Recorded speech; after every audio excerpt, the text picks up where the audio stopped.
নমস্কার বন্ধুরা, আজকে আমি আপনাদের সাথে শেয়ার করব বেসনের লাড্ডু রেসিপি। খুবই সহজ একটা মিষ্টি রেসিপি।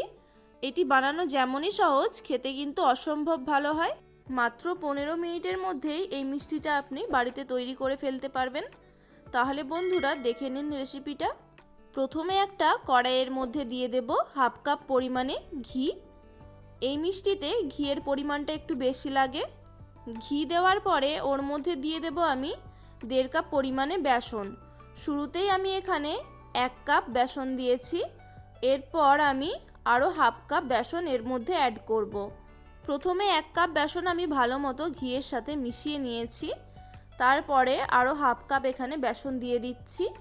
বন্ধুরা, ঘিয়ের মধ্যে বেসন দেওয়ার পরই কিন্তু গ্যাসের ফ্লেমটা এখানে একদম কমিয়ে দিতে হবে, আর কম আঁচে কন্টিনিউ কিন্তু এভাবে নাড়াচাড়া করতে হবে বেসনটা ঘিয়ের সাথে।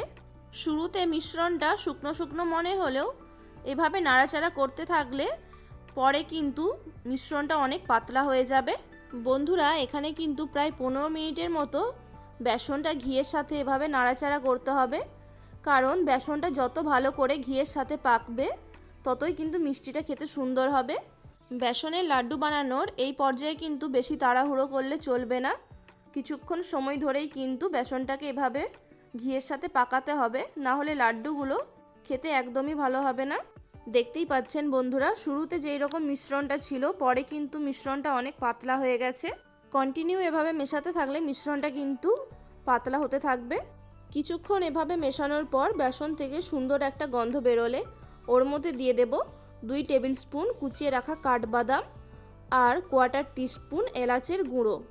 অনেকে বেসনের লাড্ডুর মধ্যে হলুদ গুঁড়ো অথবা ফুড কালারও ব্যবহার করেন।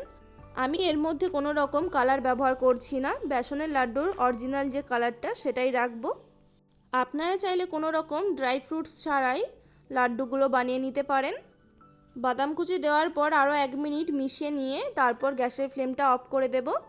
বন্ধুরা, আমি কিছুক্ষণ মিশ্রণটা ঠান্ডা করে নিয়েছি।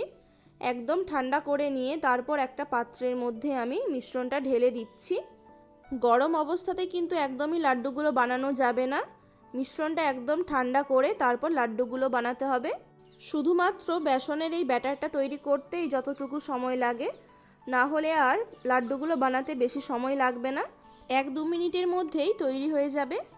আর আপনারা চাইলে বন্ধুরা গরম অবস্থাতেই অন্য একটা থালার মধ্যে রেখে ঠান্ডা করে নিতে পারেন। এর মধ্যে এবার দিয়ে দেব 1 কাপ পরিমাণে গুঁড়ো চিনি। আমি এখানে চিনিটা মিক্সিতে গুঁড়ো করে নিয়েছিলাম। আর বন্ধুরা, আপনারা চাইলে দোকান থেকে কিনে একদম মিহি যে চিনির দানাটা পাওয়া যায় সেটাও এখানে ব্যবহার করতে পারেন। আর বন্ধুরা, মিশ্রণটাও কিন্তু অবশ্যই ঠান্ডা করে নিতে হবে, কারণ চিনির এখানে গুঁড়োটা ঠান্ডা অবস্থাতেই মেশাতে হবে। গরম অবস্থায় মেশালে চিনির গুঁড়োটা কিন্তু মেল্ট হতে থাকবে। বেসনের এই লাড্ডুগুলো কিন্তু একটু ড্রাই হয়। সম্পূর্ণ চিনির সাথে বেসনটা ভালোভাবে মিশিয়ে নিয়েছি, দেখতেই পাচ্ছেন। এবার আমি এগুলি থেকে লাড্ডু বানিয়ে নেব। মিশ্রণটা একটু শুকনো শুকনো মনে হলেও লাড্ডুগুলো কিন্তু ইজিলি তৈরি হয়ে যাবে। এখানে পরিমাণ মতো বেসনের মিশ্রণটা নিয়ে হাত দিয়ে এভাবে গোল করে পাকাতে থাকবো লাড্ডুর আকারে। আপনারা যতটা বড় সাইজের লাড্ডু করতে চান সেই অনুযায়ী বেসনটা এখানে নেবেন। লাড্ডুগুলো দেখতে ড্রাই মনে হলেও খেতে কিন্তু একদমই সফট হবে। আমি এখানে লাড্ডুগুলো একটু বড় বড় সাইজের করে বানিয়ে নিচ্ছি, আপনারা চাইলে ছোট ছোট করেও তৈরি করে নিতে পারেন। দেখতেই পাচ্ছেন আমার এখানে একটা লাড্ডু তৈরি করা হয়ে গেছে। ঠিক একইভাবে আমি আরও একটা লাড্ডু আপনাদেরকে বানিয়ে দেখিয়ে দিচ্ছি। খুব ইজিলি হাতের মধ্যে নিয়ে এইভাবে পাকালেই কিন্তু লাড্ডুগুলো একদম সফটভাবে তৈরি হয়ে যাবে।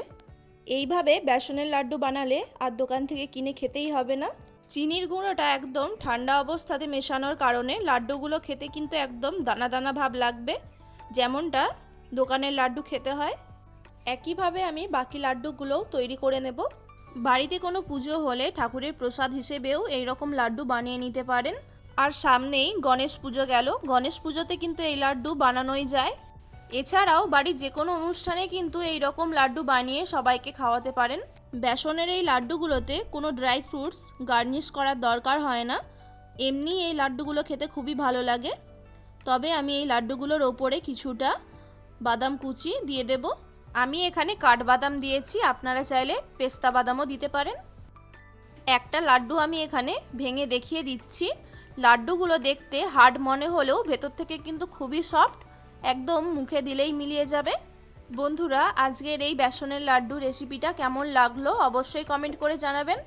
ভালো লাগলে একটি লাইক করে চ্যানেলটি অবশ্যই সাবস্ক্রাইব করে দেবেন। সবাই ভালো থাকবেন, সুস্থ থাকবেন, ধন্যবাদ।